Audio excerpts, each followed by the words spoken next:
All right. Hey, I want to welcome you back to Guided by Faith. And we are going to continue this What Would You Say series that we started last week. And many of our weeks over the next several months are going to be around that theme of if somebody presents to you a challenging, hard question, what would you say?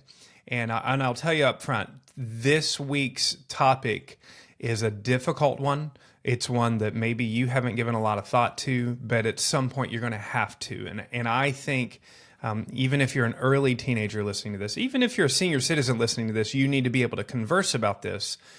There's two different ways that you really need to consider this topic. First off, is your own personal convictions.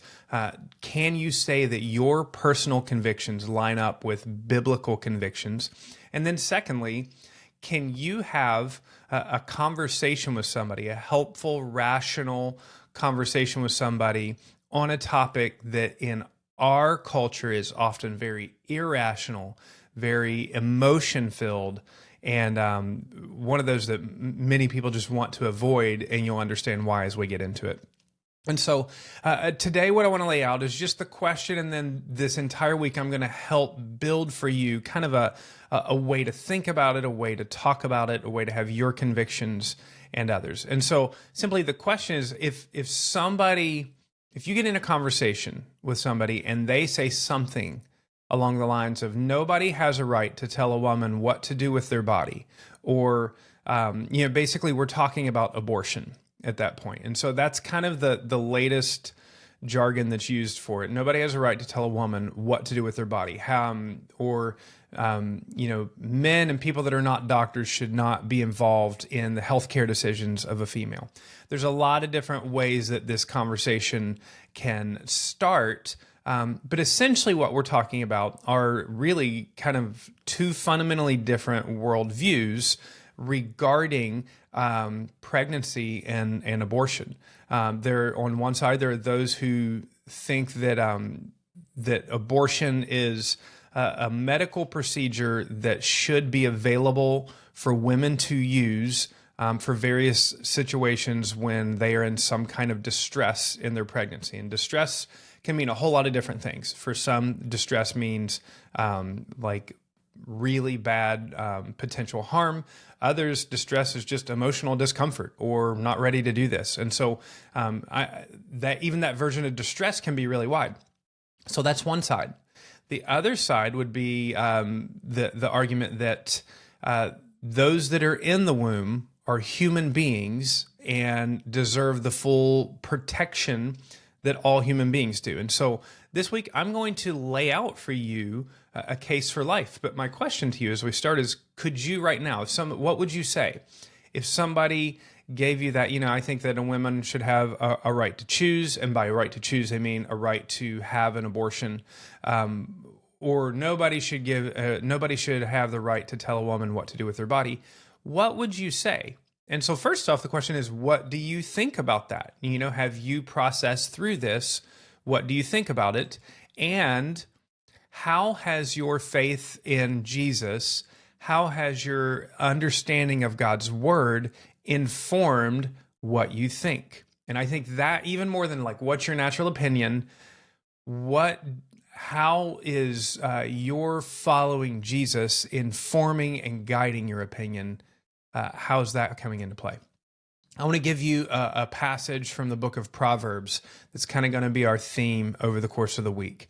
And that is Proverbs 24, verses 10 through 12. It says, "If you faint in the day of adversity, your strength is small. Rescue those who are being taken away to death. Hold back those who are stumbling to the slaughter. If you say, 'Behold, we did not know this,' does not he who weighs the hearts perceive it? Does not he who keeps watch over your soul know it? And will he not repay man according to his work?" And so just today, what I want to encourage on you, first and foremost, I want to lay out for you over the course of this week what I feel like is a very strong scientific and moral argument that anyone in the womb is not just a blob, not just a hunk of tissues, but it's a human being.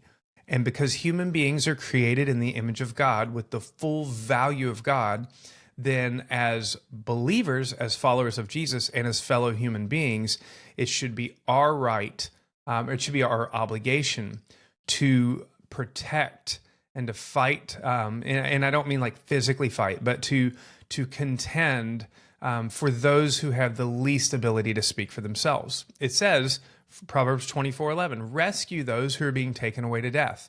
Hold back those who are stumbling to the slaughter. You know, it says, if you say, hey, we didn't know this, does not he who weighs the hearts perceive it?